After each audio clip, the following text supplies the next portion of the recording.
Aloha, representing my home state, 808 Hydrate. Everybody, Saturday morning, and you're tuned in. Okay. All right, let's get to it because we got a lot to talk about, a lot of things to show you and everything. So we got some paperwork, we got some all kinds of stuff. Got the Python back out again. We're going to talk about it because we got some other stuff involved with it. I'd like to first thank everybody that went ham on that video that we released showing the Python, the 2024 Python up close and personal with everybody. I do appreciate everybody that just, you guys really stepped up, and we got a lot of views on it, a lot of traction, which is really awesome for the channel. I felt that even though I don't really do much videos like that anymore, I did feel like after, you know, damn near 10 years of doing this channel, that we kind of needed to do that video on the channel and actually feature it. And plus, I felt like, you know what, after when I saw other videos of the revolver itself, I really wanted to do, a video that showed something that I wanted to see, that I was interested in seeing when I heard the thing was out. So I do appreciate everybody that clicked on that video and went to town on that and just hammed it up.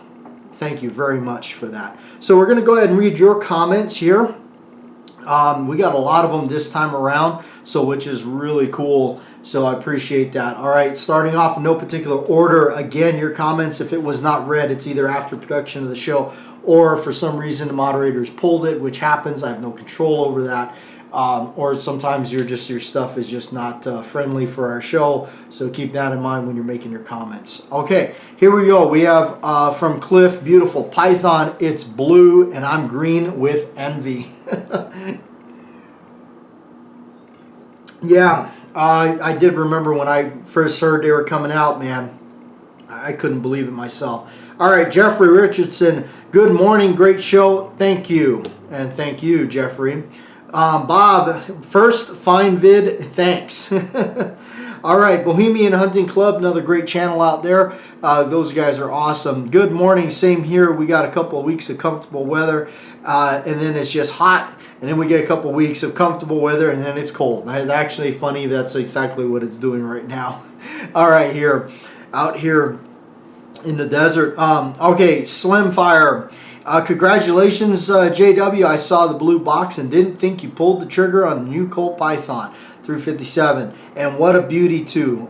Thanks for the video, Slim. You are welcome, Slim, and I appreciate you checking everything out and watching the video and everything. Yes, it went on the radar for me right away when I heard they were out. I actually had a really good buddy of mine search one down for me, and you know, they got the connections. As you guys know, with Colt, one of the big things I must say on them is that they make people become authorized Colt dealers in order to get their stuff, which pretty much X out a lot of brick and mortar shops that can't afford to be part of the special club.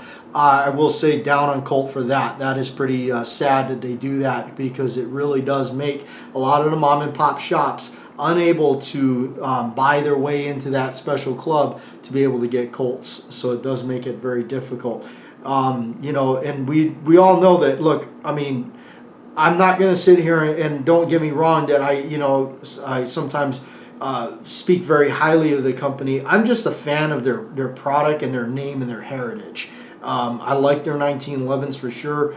Their snake guns have kind of been hit and miss with me. I haven't been the biggest fanatic about them. Actually, I'm more of a Smith person. But, you know, you can't help but look at the Python and, you know, realize what it is and all that. But, you know, Colt has also turned her back in a sense on the, you know, us, the basic commercial market. So, but I'm glad that, you know, sometimes they come back around, different ownership, different people, mentality. That's always a good thing. So, all right, 45 ACP. That's a nice Colt. Looks great with the classic grips. Yes. All right, Mike. Congratulations, JW, on your on getting your blue Python. It is gorgeous. My guest Colt may have thought the 4-inch vents on the 4-inch vents 2 vents are good, but so 3 could only be better. Plus is a lighter weight. Looking forward to the review. Best wishes from Montana. All right. Yeah, I mean, you know what? I mean, we're going to talk a little bit about that kind of stuff so as we get on to the show. All right, Joe P. In my case, swig of iced tea, but everybody toast up for Joe. Wow, it's fantastic, and I love the fact that you added real wood tie grips, laminate grips, regardless of how nice, never look vintage. That is true, Joe. That is very true. It still cracks me up that after 10 years, I get as excited when you get a new gun than when I get a new one for myself. Almost. Well, I thank you, Joe. And Joe P has been a subscriber for a long time, as many of you have. You know, we've always gone back and forth over the years with that one. You know, that's really cool. All right. You know, I realized today that we did not stay hydrated enough because, you know, the summertime and the heat creeps up on you out here, and you don't realize you're not drinking enough fluids. All right. Crazy Scotsman, I can tell the camera doesn't do bluing justice. No, it does not. Nice pickup, brother. Good decision on the grips. Makes the gun pop. Yes. Love dogs. Nicely done, sir. In the mid-late 70s, the debate amongst we shooters was Colt versus Smith & Wesson, Model 19 versus Trooper, 1911 versus Model 59. Now I have several of each, including 4 Troopers, 4-inch blued, 35-47, 4-inch Colt Guard 357, 6-inch Colt Guard 357, and 4-inch blued 22 LR, all manufactured in 1970s. Each excellent quality manufactured. Yeah, I've actually liked some of the. I did like the look of the Mark III Trooper, I think it is. It's just got that cop look to it. It's really cool. Also, by the way, he says, excellent channel. We do appreciate that greatly. You know, all the subscribers and supporters of the channel that we've been doing for quite some time now. All right, Warren. Hey, Batjack, I'm usually not a revolver guy, but I like the new Pythons, either blued or stainless.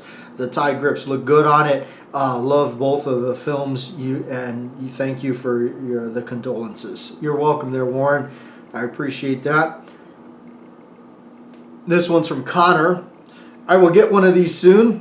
When I do, I will go for the Deer Hollow grips. They are exact replicas of the original, at least closer than anything else. And actually, that is a topic of this week's show. So if you are interested in what we're talking about there, if you don't know who Deer Hollow grips are or anything like that, stay tuned. We got a couple of responses to that. Revolver TV says, yeah, I've heard that the Deer Hollow ones are some of the best for sure. And I even say, yes, I've heard. I have heard. I couldn't remember their name when you mentioned it, but I did see when I looked into them, I did remember because they were the ones that popped up when I was looking for Diamondback grips. And so they do make a fantastic copy. Definitely, you know, the way to do it. Sean Lee, good morning, y'all. I'm jealous of your new Python. Looks awesome. I've never had one in my hand before. But I do have some old school Smiths. How do you compare the new Python's fit and finish to old school Smiths of 60s and 70s? Well, Sean, I've always been a Smith person.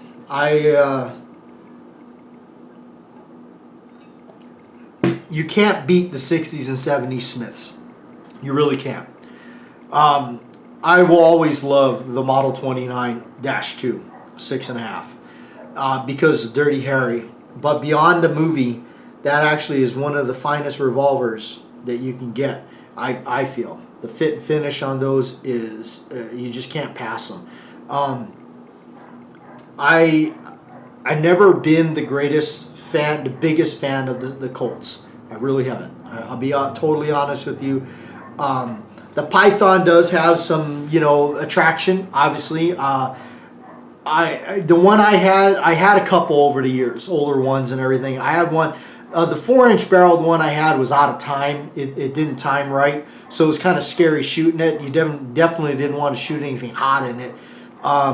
So just, just throwing that out there. But for me, yeah, the new Pythons, opinion-wise, I think they're better. The bluing may not be exact, but I tell you what, if there is a difference, it's beyond anything I can tell. The bluing is not so dramatically poor that it's like, oh man, that's like night and day. It's not even. No, I mean, I'm telling you, the bluing is phenomenal. I mean, I can't. To me, honestly, there's no difference. But there's going to be people that just they can't help it. They gotta say something about that. Texas here, Texas Sportsman. I'm knocking the OEM grips. They're too thin and crappy. I agree with you. The grips that they were putting on them, I appreciate the effort that they did to do that. I do appreciate that, but I do think they weren't the greatest. But they could have been worse. They could have been worse, and they could have been really bad and killed the whole damn thing. I replaced them with Deer Hollow replica grips, way better than what they came with. But as you probably know, you can see probably why. There's many reasons why I'm sure Colt couldn't go that route. Okay, speaking of Deer Hollow grips, okay. That is actually what I ended up getting. I went ahead and contacted the gentleman over there at Deer Hollow Grips. He is a single-man operation going on there. Just, throwing it out there right now. I didn't get any discount from him. I paid full price. He's not cheap, okay? But that being said, you have to think about what he's got, what he's offering, and really, if you've bought a lot of grips over the years, I bought a lot of grips over the years, okay? I'm telling you this now. I'm not saying that these numbers are I'm not saying $50, $100 is cheap. I'm not saying that. I certainly don't have that kind of money to just throw out, for the heck of it. All right. But you can tell the difference when you get one of these grips from Deer Hollow Grips. You can tell why they cost what they cost. You also got to think too. All right. This is the other thing that I want to kind of touch on a little bit before we dive into the details on his product.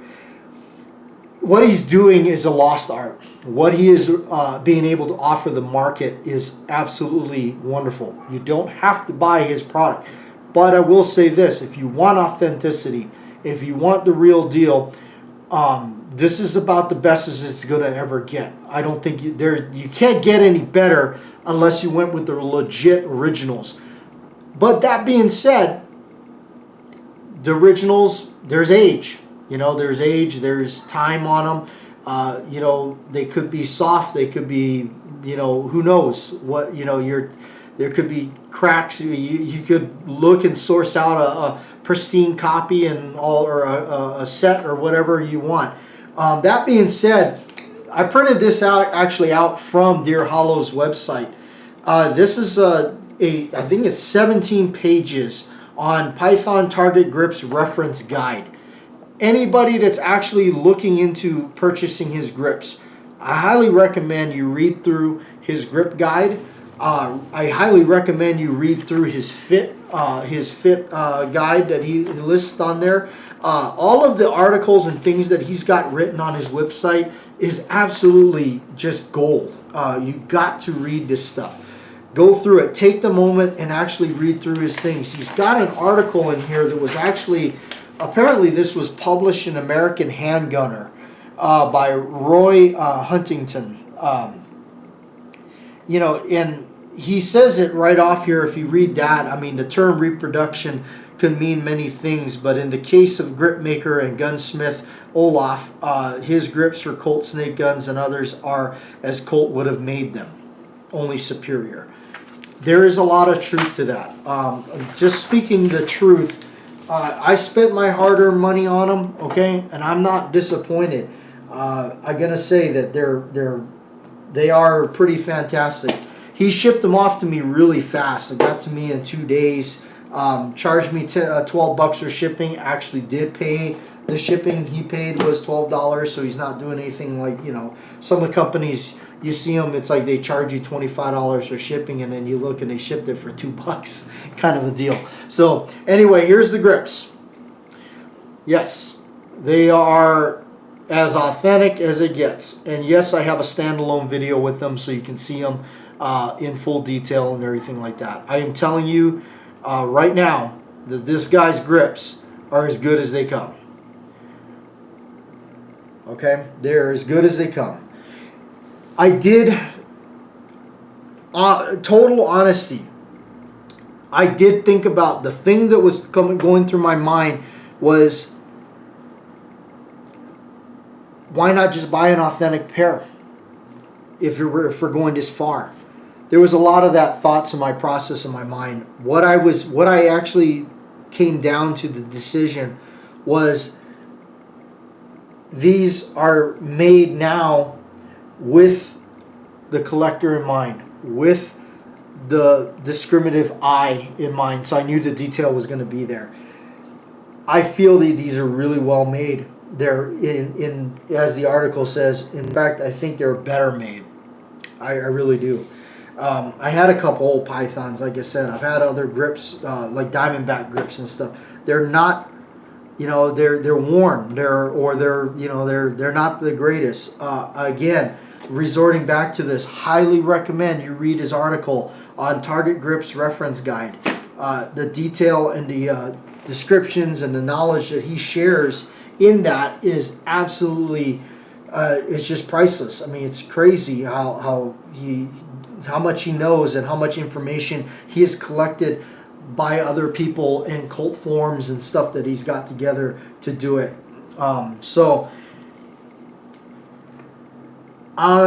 You know, I mean, it just, the ones that I ended up getting were the Generation 3 grips. That's because the one that I had, my 6-inch Python that I ended up trading off, it was a 1978 model. So these grips would have been the grips from that time frame. I am thinking about getting another set from him. I probably might do that for my stainless one, because I think it looks better with the bigger grips like this. So, but you know, but of course that's not anytime soon. Like I said, these things are not cheap. But that's not a knock at him. Don't take that the wrong way when I say they're not cheap. I mean, I don't mean that in a bad way. I mean, you know, I'm just saying, when you get them, I feel confident enough that anybody that does pay the price and goes and gets them, I think you're going to realize right away when you see it for the money, yeah, why they cost what they cost, and yeah, you're getting quality. You're not getting, you know, there's a difference. This, you can tell that this is no $50 set, you know. So anyway, even right down to the screws and the hardware and everything, he duplicated it to the T. Mine fit right on the revolver without any issues. Although, you know, like he does explain in his grip fitting articles, read it. He does talk about how fitment and all that could change and do different things. So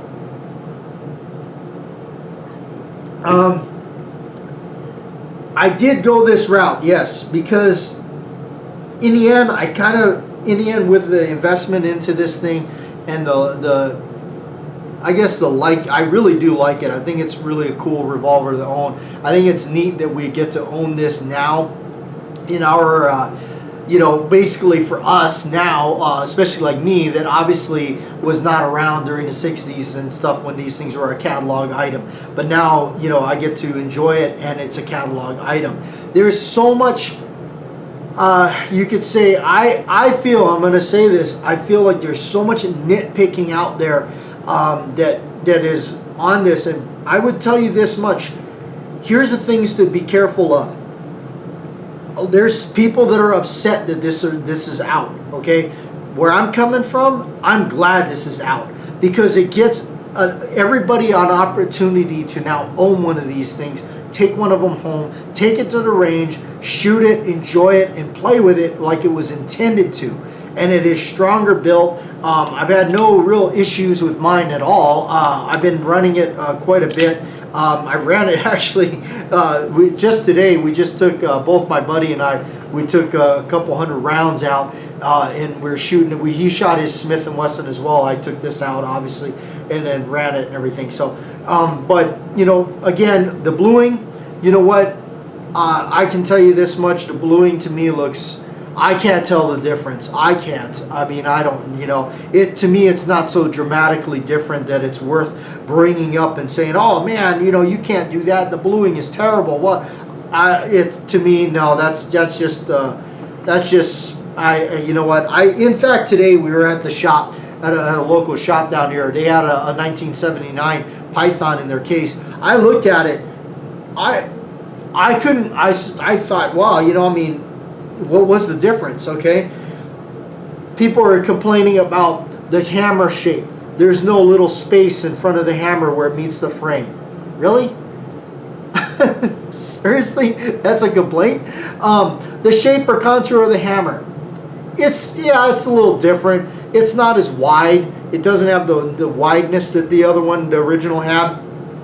It's not sided, where they didn't polish the sides of the hammer. They solid blue. Actually, I like it solid blue. Let me tell you something about mine that I had that was a 1978 one. On the side of the hammer, I don't know, you know, I mean, granted, I was living on the island, but it had a rust spot on it. I mean, a pretty big one that was actually pitted. That was one of the ones that I had. So, you know, give or take. To me, that's really nothing. The little scan code on the side of it, I'm going to tell you this much, I hardly notice it. That's just me. I know there's some other people that it really bothers. It doesn't really bother me. You know, I mean, you want to talk about something that bothers me, and just to show you that I'm not being just overly, you know, just dismissing things.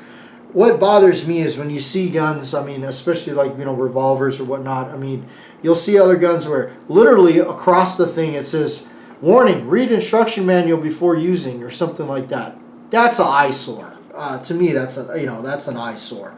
All these other things that I feel that people are mentioning or knocking the thing about is like, yeah, I mean, some of it's really just... I will say this, okay, on the 4-inch model, why did they put 3 ribs on there? They forced all 3 ribs on the 4-inch model, okay? That's something that's dramatically different, in my opinion, that I would say that's worth mentioning. That's actually worth complaining about. That is making me kind of go, I don't know about that, because I'm not liking that. I really am not. I like tradition. Colt, you know, all about this tradition thing. Why'd you break tradition and go with that? Your 4-inch stainless model didn't do that, but yet you did it to the blued model. I think they really screwed the pooch on that one. That's just me. Some people, you know, again, opinion. Some people that didn't bother them, whatever, you know. Is it a full-blown deal breaker for me? No, I'm not going to say that. But I am going to say that I wish they wouldn't have done that. I think that is a somewhat of a dramatic difference that I will say that I think they shouldn't have done that. So, but anyway, keeping a lot of this stuff in mind, you know, the sight, I know a lot of people have their sights are loosening up. Mine is not. Mine is rock solid. I've ran at least a few hundred rounds through mine thus far. And mine is not going anywhere. I know some people have had the issue. Yeah, I will agree with you. For the MSRP that these things are offering, that should not be. That is a pretty... Don't know what's going on there. That should not be. There should not have to be any kind of... people shouldn't have to be replacing their sights with another company's sight just to eliminate that factor. That's a knock. If that is, you know, for everybody that's experiencing that. Luckily, my 2 that I have didn't experience that. I don't know. Maybe I just got lucky. I don't know. But anyway, there it is. Again, just, you know, take it, make your own judgment call on it. I wouldn't just go ahead and dismiss it. I'm happy that they're out, because I'm happy that everybody has a chance now to actually go out and get one of these things, own one of these things, have it and enjoy it and shoot it and see it as a regular catalog item and not have to be subjected to $4,000 for one or whatever those crazy prices that we're going for. And heck, now it's even better. If you do want an old one, a vintage one, guess what? Like I said, I was down at the local shop and I saw one in there. It was 1979. Guess what? It was like $2,000. I mean, that's still not cheap, but I'm saying that that's still not, $3,500, $4,500, whatever they were commanding. I forget, I lost track. So the numbers did come down a little bit. I think that's what's upsetting some people. And I get it, whatever, but I don't look at it that way. I don't look at it like, now, I'm not all sour about it. I'm actually in high hopes about it. I'm glad. I'm glad everybody gets to have one of these things and enjoy it as it should be enjoyed. It's a beautiful revolver. It's definitely awesome to be out there. So anyway, there it is.